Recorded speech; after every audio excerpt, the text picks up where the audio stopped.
Hey friends, I am back in Colorado for less than 24 hours now. And on my drive back from Kentucky via Minnesota, I was listening to When a Caged Bird Sings by Maya Angelou. And the whole book is wonderful. I'm only part of the way through it. But I was finding myself chuckling at a certain point, which serves the theme for today.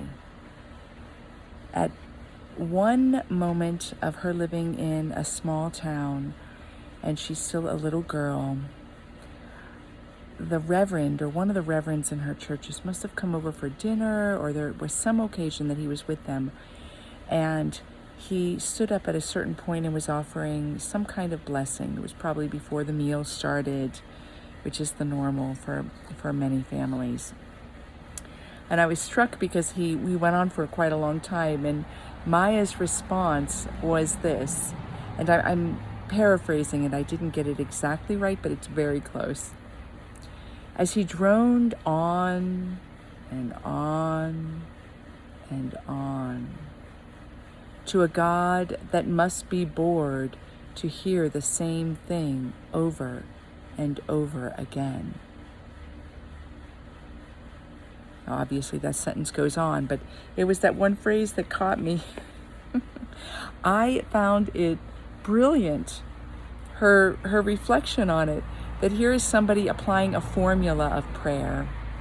She wasn't feeling the spirit through it, so it didn't feel alive and dynamic.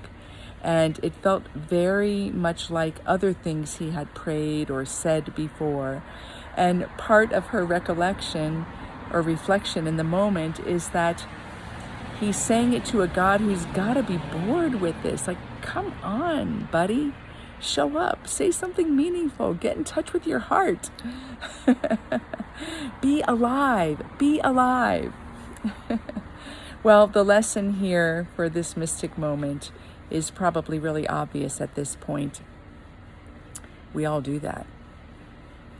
With the best of intentions, or even with unconscious intentions. We continue with habits and formulas that aren't getting us anywhere. So if I were to use this setup, this person was saying a prayer to God, and God is like, ugh, not again.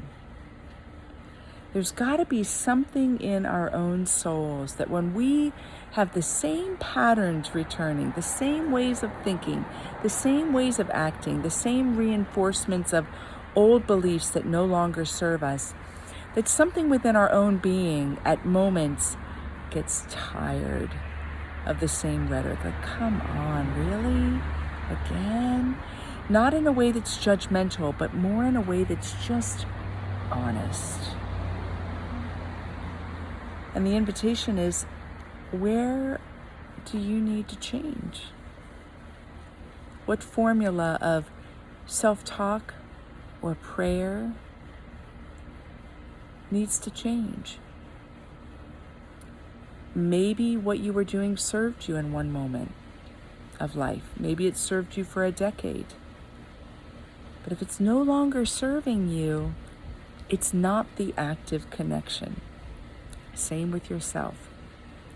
I'm noticing post-menopause that a lot of the ways that I intuitively worked with my body, responded and cared for my body, and the way I was in touch with what my body wanted, a lot of that has completely changed. And it took me through a period of not knowing what my body wanted, and then landing back in my body and discovering, wow, my body's moving differently.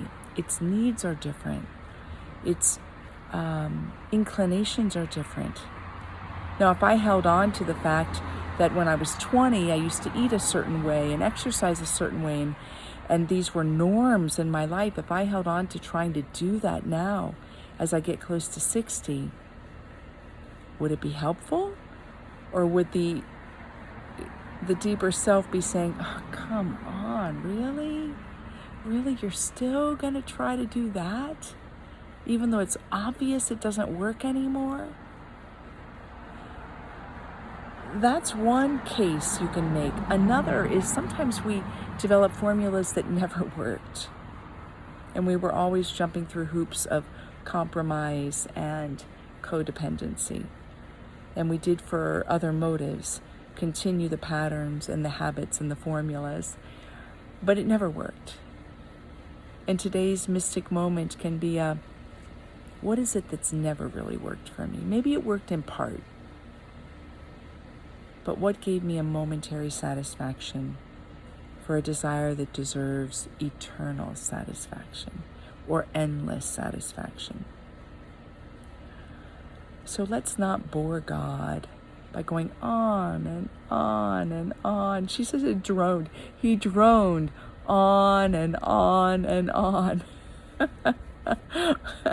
So wise, right? So wise. All right.